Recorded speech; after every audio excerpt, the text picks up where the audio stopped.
Good evening and welcome to King's Praise. We're really glad that you're with us this evening. Excuse me while I put my drink my coffee. Fantastic that you're here to join us at King's Praise. We've got a really exciting evening lined up for you. First though, I'm going to hand over to Steve, who's going to bring you the King's Praise news. That's the King's Praise good news. Over to you, Steve. Hi and welcome to King's Praise at Home for March. It's great to have you here.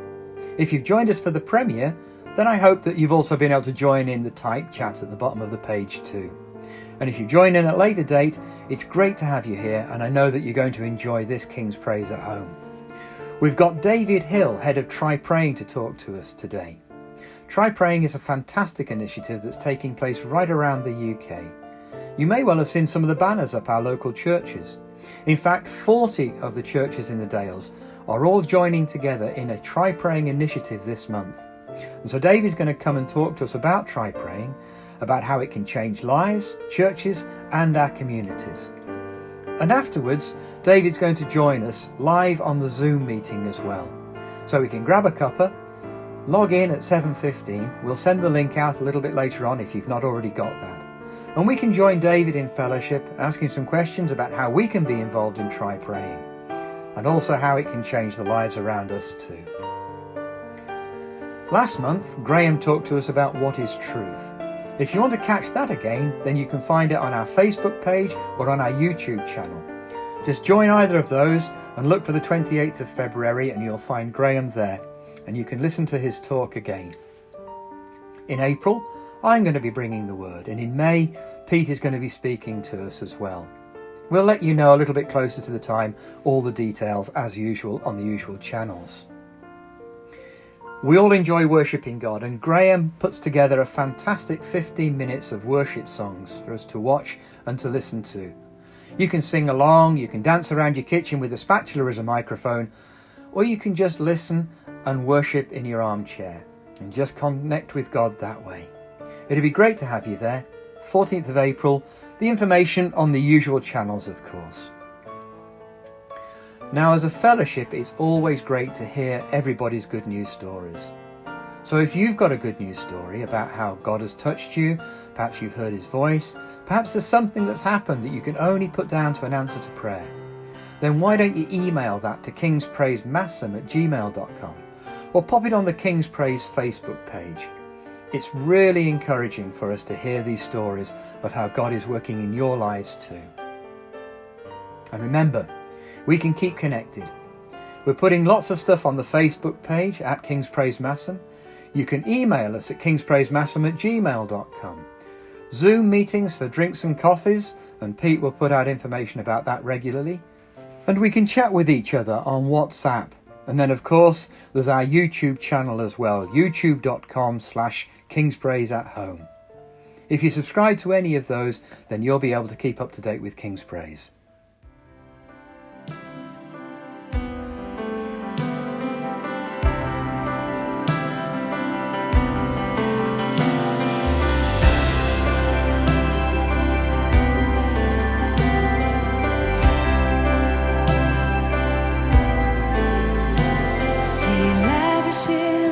As our burdens grow greater, he sends us more strength as our labors increase. To added afflictions he offers more mercy. To multiply trials he multiplies peace.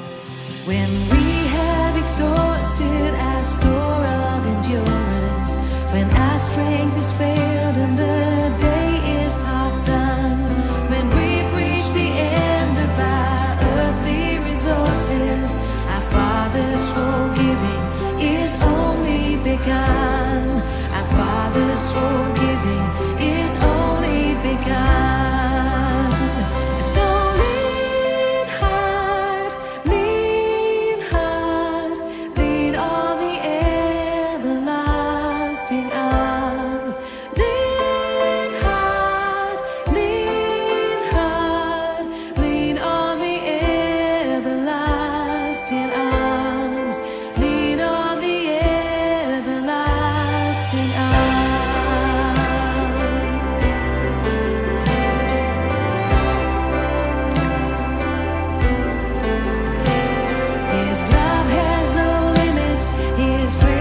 has no measure, his power has no boundary that's known unto man. For out of his infinite riches in Jesus, he giveth and giveth and giveth again. He giveth and giveth and giveth again. So lean hard, lean hard, lean on the everlasting arms. Lean hard, lean hard, lean on the everlasting arms. Lean on the everlasting arms. You lead me beside still waters. Your goodness restores my soul. I know that you'll never leave me. I know that you won't let go. You lead me beside still waters. Your goodness restores my soul.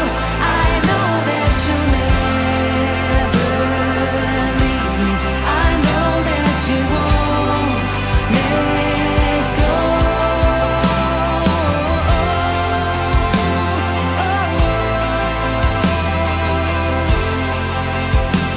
So lean hard, lean on the everlasting arms. Lean hard, lean on the everlasting arms. Lean on the everlasting arms. Lean on the everlasting arms. Your mercy flows like a river. Your mercy flows like a river. Your mercy flows like a river on us. How I need your mercy. I will extol the Lord at all times. His praise will always be on my lips. My soul will boast in the Lord. Let the afflicted hear and rejoice. Glorify the Lord with me. Let us exalt his name together. I sought the Lord and he answered me. He delivered me from all my fears. Those who look to him are radiant. Their faces are never covered with shame. This poor man called, and the Lord heard him. He saved him out of all his troubles. The angel of the Lord encamps around those who fear him, and he delivers them. Taste and see that the Lord is good. Blessed is the man who takes refuge in him.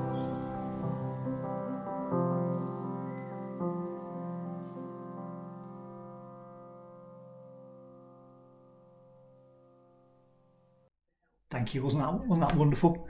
Now we come to the main event of this evening. It's my absolute pleasure to introduce David Hill from Try Praying. David will introduce himself properly, but we're really pleased to have him here this evening because it's kind of a culmination of everything that's happening in this area across the Yorkshire Dales with the Try Praying Across the Dales campaign. So over to you, David.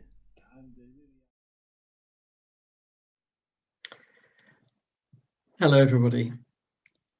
I'm delighted to be invited along to the meeting tonight and to share with you about Try Praying and to just touch base with what's going on there. As a Yorkshireman who's living in Edinburgh, it's a particular pleasure to step back into God's own country and to connect with you all. So thank you for the invitation. Hope the Zoom thing works for us all.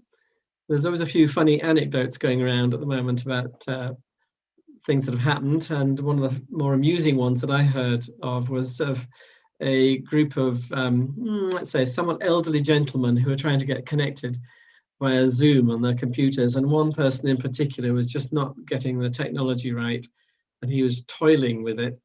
So the others in the Zoom meeting said to him, well, look, what you probably need to do is to go out and then to come back in again. So that's exactly what this guy did. He got out of his chair and he walked out of the room, and then he walked back in again, hoping that was going to fix it. Well, anyway, let's hope it all works tonight for us. I want to tell you a little bit about myself. I want to tell you a bit about how Try Praying started and some of the stories. And I suppose I'd just like to set a little context, really, of something in the scriptures too. Just a little bit about myself. I've been in Christian work for a long time, and I have got 4 adult children, and we've got 4 grandchildren. I suppose I don't actually need to say this, but I will. Perhaps it's helpful in the context of being involved in something called Try Praying, is that we have, of our 4 children, we have 1 disabled son who's had years and years and years of an epileptic condition, which has robbed him of a lot of things, and he needs quite a lot of care. So that's a kind of a struggle in our lives. Having seen many wonderful answers to prayer, there's something which is part of our own family life, which is a challenge to us, for which we have to trust God. Nathan's improved a lot over the years, and we're really glad about that, but he's not healed yet. So we keep pressing on with that one and keep asking God for him. My own story of faith is that I was brought up in a church-going family, which was very important to me, but somehow or other it never quite clicked for me. And when I went off to Birmingham to study maths at university, I went off as a happy agnostic, feeling it's far safer to say you don't understand about these things than to try and pretend something that you don't know. Anyway, there's a person there called Bill who took some initiative with me, and we met, and he was a confident Christian. He was willing to articulate his faith to me. And I thought, well, that's unusual, but it precipitated for me a whole host of questions. And I argued with Bill up and down the way for about 9 months. And all the classic questions, why is there so much suffering in the world? If God's so good, why doesn't he stop it? How come you believe the Bible when it's full of myth and fairy tale, etc.? And Bill patiently answered many of my questions. And then there's one occasion when he challenged me and he said, well, Dave, look, is there a good reason why you don't want to receive Christ into your life? And it was as though God was putting his hand on my shoulder saying, you need to make up your mind. Because I realized that I still had lots of reasons why I didn't want to receive Christ into my life. But at that moment, I thought, none of them are any good. And so I just made an internal decision that I would ask Christ into my life. So I walked back from where I'd been meeting Bill to the university library, the 2nd floor, the West Wing, Birmingham University Library, and I prayed my prayer.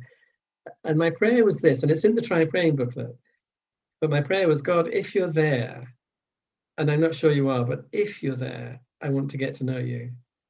And I don't want to kid myself about it. I want to really know you. So that was my decision. And nothing dramatic happened. But within 2 weeks, I did have an experience actually, but I knew in this experience, and it was what I would call now the Spirit witnessing with my spirit that I was a child of God, that I knew that Jesus Christ was alive and that he was going to be at work in my life from then on. So that was what got me kicked off into the Christian life. And I've been involved in different things over the different years, but that's what got me started. And it was that prayer, God, if you're there. That's the prayer that many people who've become Christians have prayed, because of course God is there and he does make himself known to us. And he wants people to come to know him. The message of Christ is not to be confined in church buildings or even in our own hearts. It's to be transparent, it's to be made known, because it just changes lives, and it changes lives for good. And so just having this accessible to people is so important, and we need to take initiative in it. I love it in the Gospels. There's a passage that I was reading, and then just share a verse or two from it, from Luke 19, which is where Jesus meets Zacchaeus, the despised tax collector. And Jesus takes initiative with him. Zacchaeus wants to see Jesus, and whole crowds of people, and he climbs a tree. You'll know the story.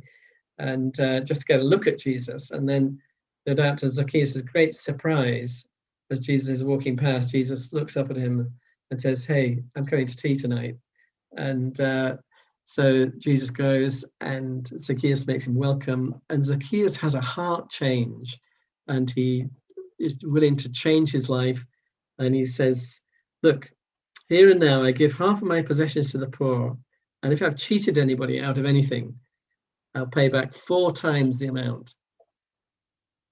And then Jesus says this. He said, "Today salvation has come to this house, because this man too is a son of Abraham."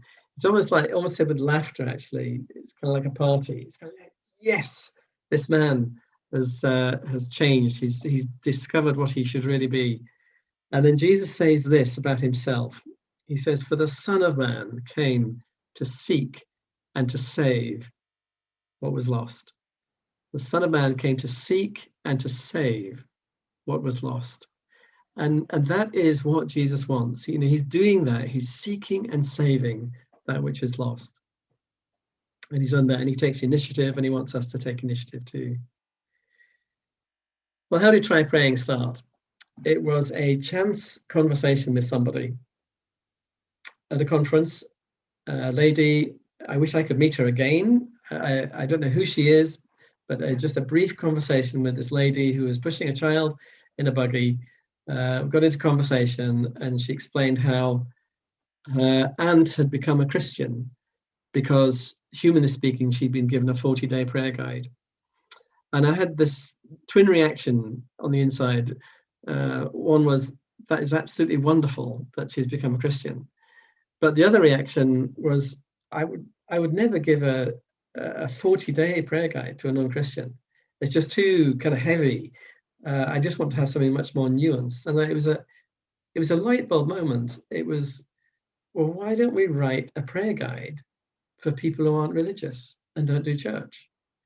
And which would just lead them to trust Christ with their lives. And so that was the idea.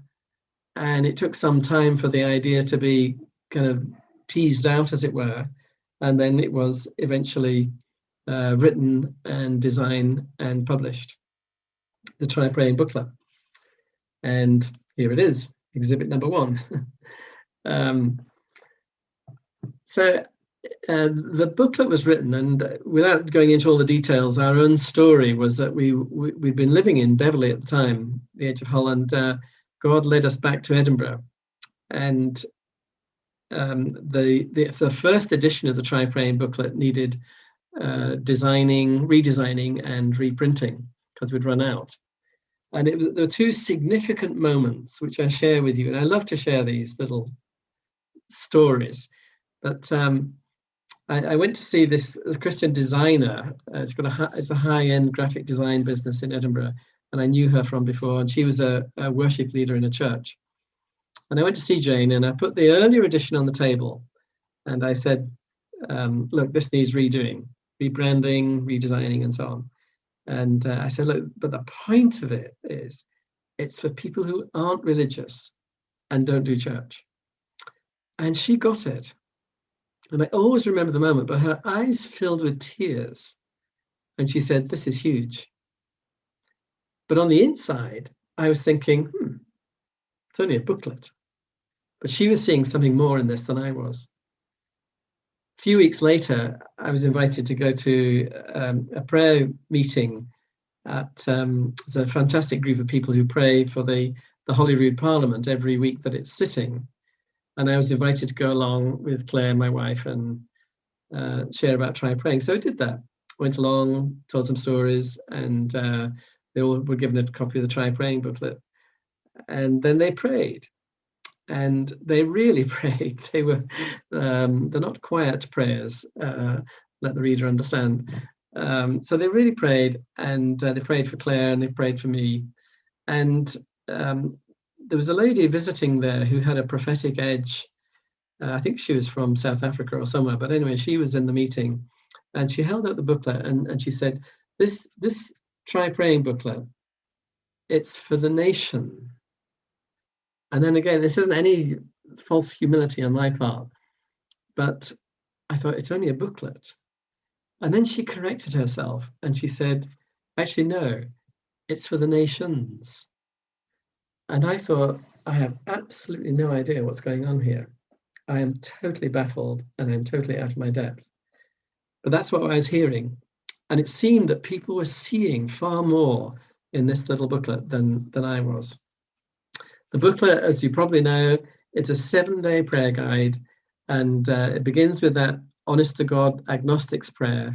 But over 7 days, there's stories of answered prayer and prayers that a decent, self-respecting agnostic can pray without perjuring themselves, but which gets them started on praying about something that's important in their lives, but which leads them through the 7 days to actually trust Christ with their lives. So a person would run really quite a high risk of becoming a Christian if they use this with any intentionality and any sincerity.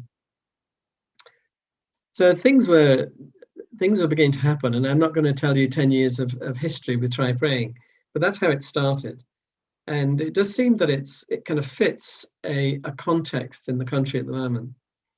There's 27 million people who would admit to praying in one way or another in the UK. And that certainly 27 million people don't wash up in church week by week. So this is a resource for the many people. And it's a kind of default in so many people's lives that they will pray when they're in a fix. And just seeing Try Praying or getting a booklet and working it through is a tremendous resource to them.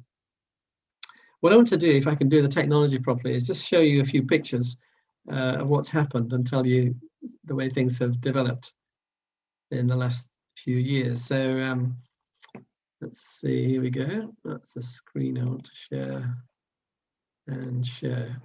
Okay, so I'm hoping that you're all seeing this Try Praying Spring 2021 PowerPoint just now. And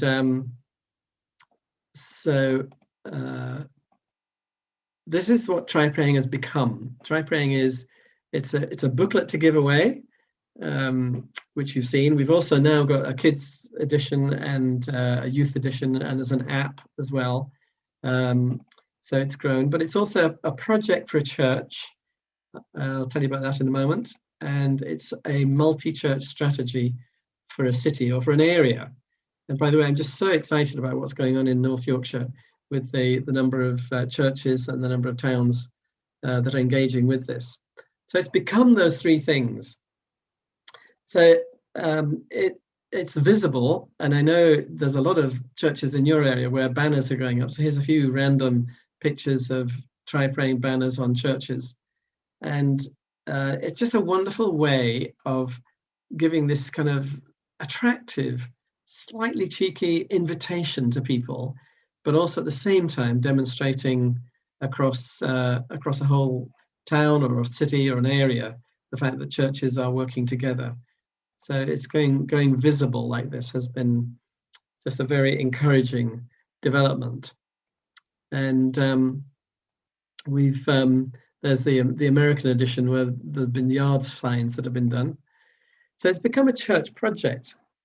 This is, I suppose it goes back to just before the booklet was published, that I had what I call a nudge from God. And it was, you need to work out how it's going to be used. Because what the churches do not need is another resource on prayer, because there's hundreds of them. And so it was just on the back of an envelope, 2 minutes really. 1 week, everybody in a church is given a booklet to use themselves. Just use it yourself, get familiar with it. It's not really for you as a churchgoer, as a Christian, but just have a look at it and get familiar with it. And then the next week, everybody is encouraged to give it away and to pray for that God-given opportunity when you can give this to somebody. And here's what you can say when you pass it over. Look, why don't you try praying for a week and see what happens? So in the space of 2 weeks, everybody's praying and everybody's sharing their faith, or at least some of them are. So it's a church project, and it's use it and lose it. And I think that simplicity has enabled so many churches to engage with this. And here's some random pictures from Edinburgh. We had an amazing time of last 10 years. For 1 month, every year, by miracle of God's provision, we've been able to get adverts on the sides of buses and the rears of buses. And not just 1 or 2, but actually 60 or more buses trundling around the city with Try Praying on. There's the iconic one in front of the castle. I know exactly where to take a picture of a bus and a castle. Go down to Edinburgh with a camera and take pictures of buses every year. That's got to be sad, hasn't it? But anyway, it's just had a very, very strong impact in the whole of the city.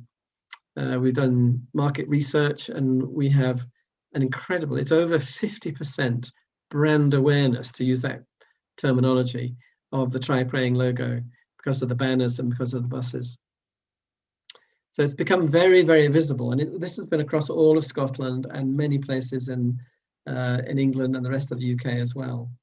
We even had it on trains 1 year, and that was fun, people to be able to see that as they travel from Edinburgh to Glasgow or Glasgow to Edinburgh.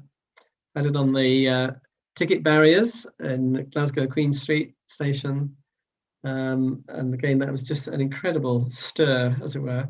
And then 1 year we had this remarkable sight virtually given to us at the end of the Edinburgh bypass on the way out to the airport. So it's just a strong visible presence, and that's next year's project. Not that is a joke one, by the way. Nobody would want to fly in a plane with that written on the side, I'm sure. But just that, I suppose I should say that it's all going sky high. So anyway, there's just a snapshot of some of the images, and you can see that this has grown. And currently, there's over 400 churches in the UK that are using this year. It has jumped the Atlantic. There's places in America that are beginning to use it, and gone to Australia and New Zealand as well in a small way, and other places too. So we're all very excited about that. Let me tell you just a couple of stories. One is of Jackie. Jackie has an amazing ministry. She works in a church. She's part of a church in Dunfermline, just north of Edinburgh, and she has an amazing ministry looking after drug addicts and alcoholics in a park, and she's done this for years, just seeing that they're fed and warm and so on. Well, she was in. Oh, by the way, I need to mention that one of the ideas that's caught on has been the idea of perspex boxes, particularly for COVID times. So perspex box next to a banner outside a church with Try Praying booklets inside has been something which has really caught on. So this church, Jackie's church, had a perspex box next to a banner. But that was incidental. She was in the park and she overheard a woman and a daughter talking together, and the daughter was saying that she was looking forward to spending the money she had saved for her birthday present. And the woman was having to tell her that, I'm afraid we need that to pay for groceries and to pay the electricity bill. And so the discussion was going on, and Jackie joined the conversation. She took some initiative and she joined the conversation and said, is there any way she can help? Cut a long story short, she took them off to Tesco's. She paid the electricity bill. She bought them some groceries. She gave the girl £5 for her pocket money. They were sitting having a coffee. She bought the girl an ice cream. She bought the mum a coffee, and they're sitting talking. And the mum said to Jackie, said, are you from that church? Meaning the church where the banner is and the booklets. And she said, well, I am actually. And she said, well, 2 days ago, I picked up a Try Praying booklet from that perspex box. And for the first time in my life, I prayed that God would send somebody to help me. And here are you helping me. It's that wonderful story. There's another person. I was asked to speak at a church in Fife again, just north of Edinburgh, and I was taking the service, and I told a story that I'd heard, a recent story of somebody in connection with Try Praying. And the person's journey to faith was his wife had, he'd been given a Try Praying booklet, and then he went on an Alpha course, and he'd become a Christian, and then he was baptized in the Firth of Forth. So only the brave do that. So I told that story, and somebody put their hand up at the back of the meeting and said, that was me. Well, my honest reaction was, I hope I told it properly and I haven't exaggerated it. So I said, well, look, let's have a conversation afterwards, have a coffee afterwards, and tell me your story. So we did. I got talking with Wilson, as he's called, and sure enough, his story of coming to faith was just that. His wife had given him, she put the Try Praying booklet on the coffee table. She was a Christian, he wasn't, and he said every time I came home, it seemed that Try Praying booklet was a little bit closer to my chair. And he said, eventually I decided to read it.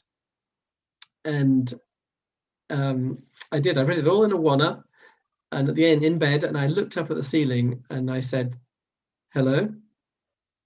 And that was the beginning of Wilson coming to faith, which then ended up in an Alpha course, and then he was baptized.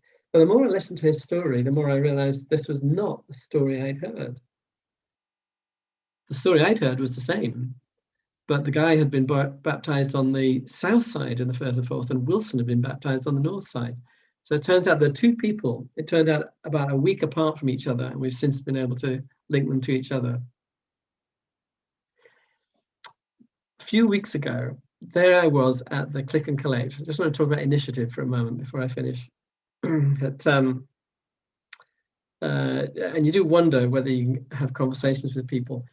So the guy that was helping us with the Click and Collect, and he put the grocers in the just near me, so we were putting them into the car.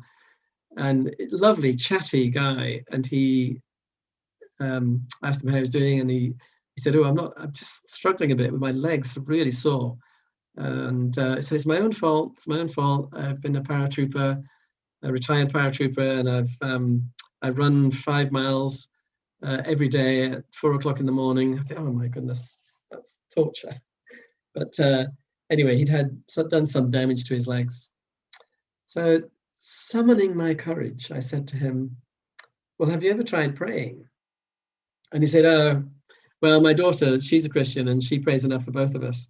And he said, "The big man in the sky, he's been looking after me anyway."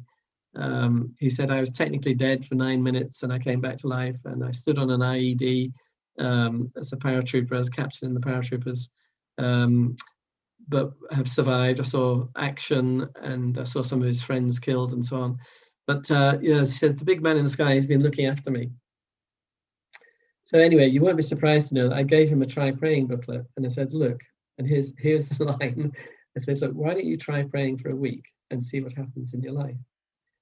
And he said, "Well, as an officer and as a gentleman, I give you my word that I will do that." So next week I'm there, Click and Collect, and he says, "I've done it. I've gone through the booklet." And he said, "It makes you think, doesn't it?" I said, "Yeah, it does." And as we talked, I said, "Actually, did you pray any of the prayers as you went through the booklet?" He said, "Well, to be honest, I'd be lying if I told you that I did." I said, "Okay, well, my challenge to you this week then is to go back to the booklet and go through it and pray the prayers."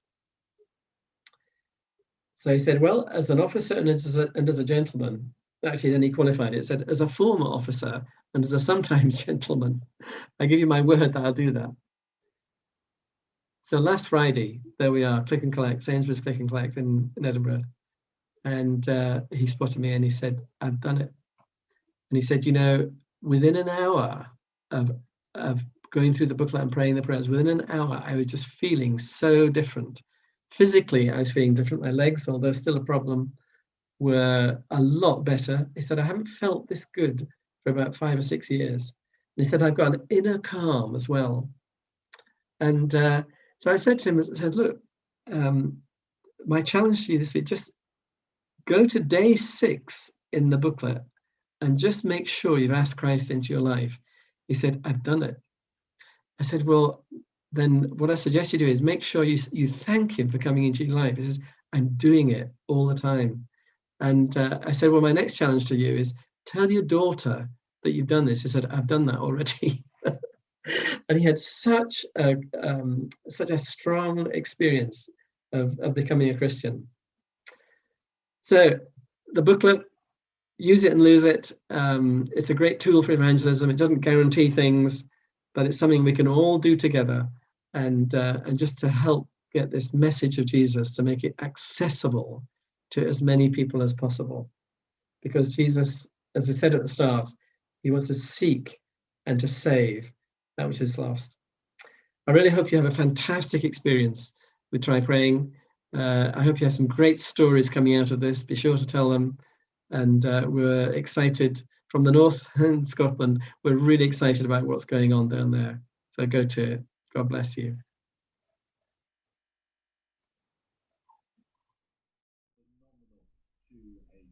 David, that was fantastic. Thank you so much. As ever, you were brilliant, and it's just so inspiring, everything that you're doing with Try Praying, and it's just an absolute pleasure for us to have been involved with it, with everybody else, all the other churches in the area.